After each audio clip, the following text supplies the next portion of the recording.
Talk about the world news. Here's a strike on Hezbollah infrastructure in Lebanon. This was done by Israel earlier today.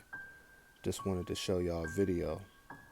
There was also a plane that went down in Toronto today. Man, it was pretty devastating. Here's another shot as well. We're in Toronto. We just landed. Our plane crashed. It's upside down. Then a lot of you guys have probably been seeing this one. Man, prayers for the families. This is crazy.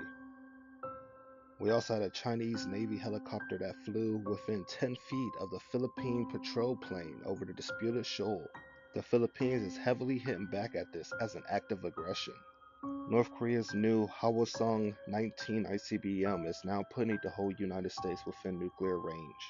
North Korea has really been trying to successfully test this missile, which they have lately, and they might be getting really close to their goal of being able to strike the United States. I believe they already can, but I don't think they could do it consistently. The UK defense chief is warning that a peacekeeping misstep in Ukraine could spark World War III, saying that leaving British troops stuck in the middle of an apocalyptic shooting war could be one step away. This is after Putin said he won't allow Starmer's plan to deploy troops in Ukraine, saying that this is completely unacceptable to us. And obviously, if one of those troops was to get hit or something, that would be an escalation of the war anyway. But NATO seems to be on board with sending troops anyway, if there is a ceasefire, just to show Ukraine security guarantees. The EU is also preparing at least $6 billion for military aid for Ukraine. Zelensky says don't hold talks behind our backs as he cancels his Saudi Arabia trip. He was supposed to be part of the peace talks between Russia and the United States, but he got excluded. Now he's saying he don't agree to anything that they talked about because they wasn't part of the negotiation. Ukraine might just end up rolling with Europe for real, because they seem like they're ready to fight for Ukraine, while the United States right now is like, hey, we're just gonna try to do business with Russia right now to get things better. Oh yeah, I guess I forgot to mention that they're releasing the sanctions on Russia, possibly, if they end the war. Sanctions are all the result of this conflict. They're sanctions that were imposed as a result of this conflict.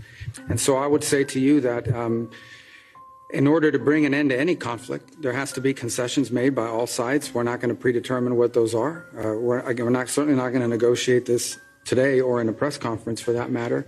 But and there are other parties that have sanctions. The European Union is going to have to be at the table at some point because they have sanctions as well that have been imposed.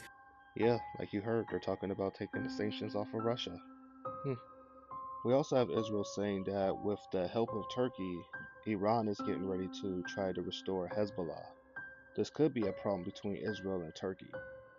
Iran is making huge efforts to restore Hezbollah by financial support. Part of this is being done with the cooperation of Turkey. Anyways, what did you guys think? More news next. Wow.